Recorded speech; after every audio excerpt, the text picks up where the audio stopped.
last night at Tom Allen's Inside Indiana Football with Tom Allen, I was there, and at the end, they'll have some questions. They'll take them from YouTube or wherever, and then they'll give a person in the audience or two an opportunity to ask a question.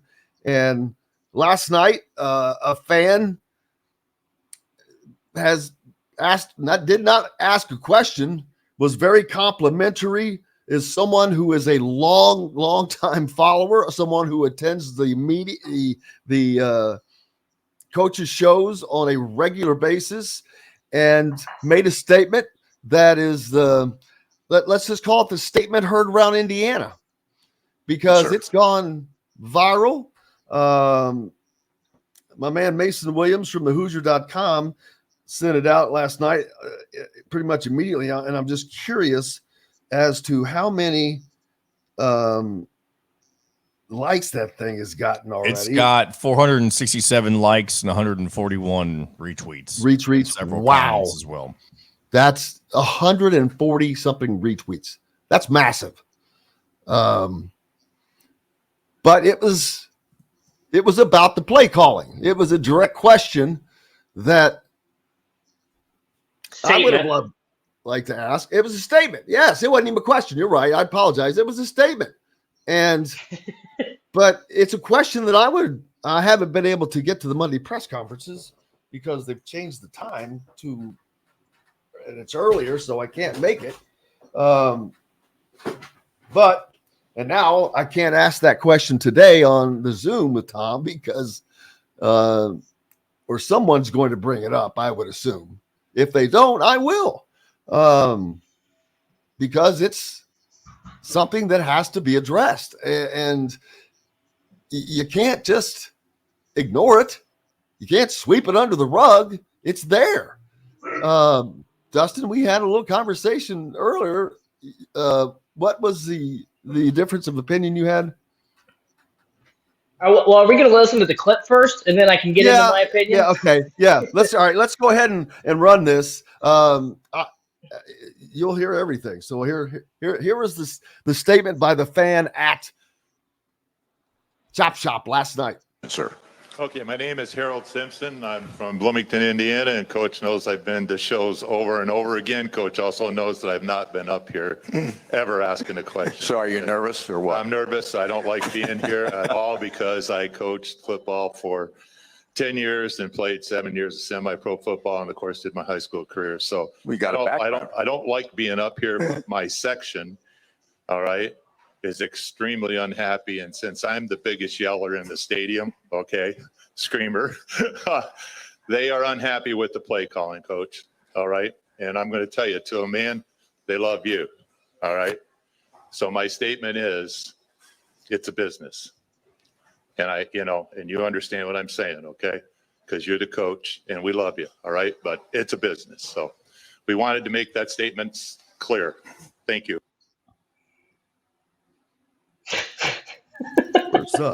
I need something that I could pretend.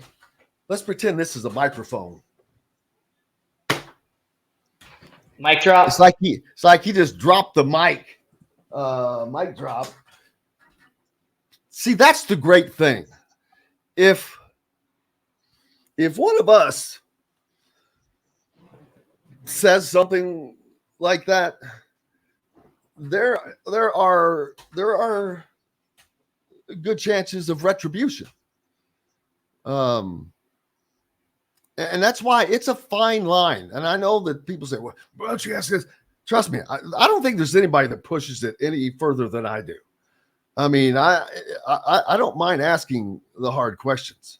I waited for 2 years to get to Archie. And it got the same BS answer. But anyway,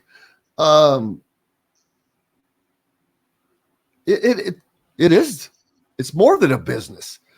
It's a business, but it's also a brand. It's also your school.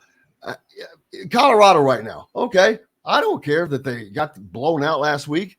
it was right there with the most watched game in the country, and it was a shellacking. There has never been a game in college football history that was a 40-0 game that had 10 million people watching it. I can guarantee you that. No, nobody, I mean, that's going to drop off. I mean, that was terrible. But how much advertising is Colorado getting? If you had to quantify the advertising dollars, it is so far into the millions, it's crazy. How much is that affecting their admission rates? I promise you, it is a positive impact. The impact on the town, I think that was like an $18 million impact for one game. The impact is massive. There is no impact in Indiana. None. Right. And I don't want to be negative. That's not my goal. I want it to be great, but it's not. Nothing is going to change with this team if nothing changes on the team. You can beat your head against the wall all you want and expect a different result. I don't see it. I don't see the ability to beat teams with the coaching that is going on right now. I see too many opportunities go ahead. I think so. We talked, and I'll kind of get into this a little bit, but I think that there's still, even though Indiana played terribly against and almost lost to one of the out there. Should have lost. Illinois is not a good football team. Purdue's not a good football team. Michigan State's not a good football team. Rutgers is okay. There are a lot of wins that they can rack up, and they could still get to a bowl game. I mean, they've got to get a lot better. They could barely beat Akron. Even though those teams that you said are bad. Maybe Indiana's worse, but not because of the talent. It's not because, and I do not believe it's the talent. I think that they are a talented team. I'm telling you, I like the pieces they have. They have enough pieces to beat the teams you talked about. They do. Now, yes, if they are coached, pieces, if they're led. Their pieces top to bottom, great. Like they have pieces, but they're missing a lot. And so they're not a top 25 team. I'm not saying that. No. Okay. I think that I still think that they can win some games. There's been teams, I mean, you go back and you look at, I don't remember what year it was, 2016. I think that lost to North Dakota State, still won 8 games. There are teams that lose games sometimes, or last year or 2 years ago, Minnesota was an 8 or 9 win team. They got beat by a bad Bowling Green team. These things happen throughout the course of the season. I don't know where the focus was. I don't know what the case. So I'm not quite ready to write off Indiana just yet. But they do have to get a lot better off. Defense is going to get. And I think the reason I say that, Jim, is because go back to the Louisville game. They didn't give up a single point in the second half. They were down 21-0. They could have mailed it in. They came back and they had a chance to tie that game. And I know people are going to complain about the play call in that game at the end on that 4th and goal, trying to run it up the middle, come up short. They played rich Ohio State, a team that just beat Notre Dame on the road. They played really well. Their offense caught Ohio State lucky. They caught them early. Ohio State was rusty. You had a really rusty Kyle McCord, so they caught them lucky at the right time and played well enough. Ironically, with 2 quarterbacks to hang in there, but they never tried. It looked like they were never trying to win because the play calling was so ungodly conservative. It was crazy. It was like, dude, just try. Who cares? What can you? I like the strategy. Well, you could get beat 70-0, and then all of a sudden you have a repeat of 2021. But how are you going to get beat 70-0 by calling better plays? If they can't operate those plays, clearly, look. Okay, I'm not out here to bash players.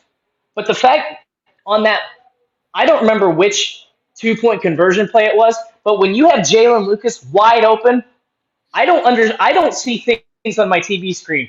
I was like, hit him in the flat, hit him in the flat, hit him in the flat, hit him in the flat. Everybody, I was yelling.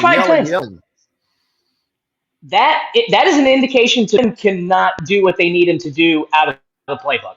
And I don't know whether that means they need to make a quarterback change, but when you miss a guy that's that wide open, when everybody in the stadium, everybody on the field can see it, that's more to me like he may not be ready for this moment.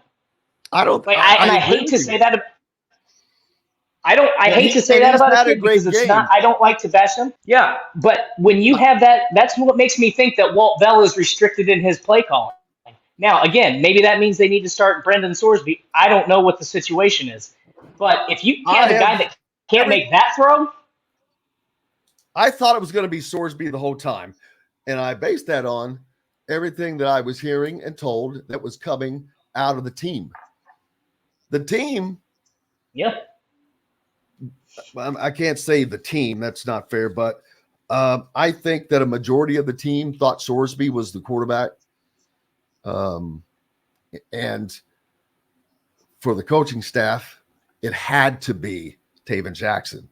It had to be the brother of Trace Jackson Davis. It had to be the guy that transferred from Tennessee. It just had to be. I think sometimes to your point, I think a lot of times, well, I shouldn't say a lot of times. I do think coaches get blinded by that sometimes. In like the situation where now, see, this is the problem where I say is a really problem for Tom. He makes too many decisions that are not based on exactly what Harold Simpson said. The business side of this game. Retaining Darren Hiller for 2 years longer than he showed that he was just killing Indiana. Wouldn't get rid of him. Hiring 3 out of his 4 offensive coordinators that are just not good.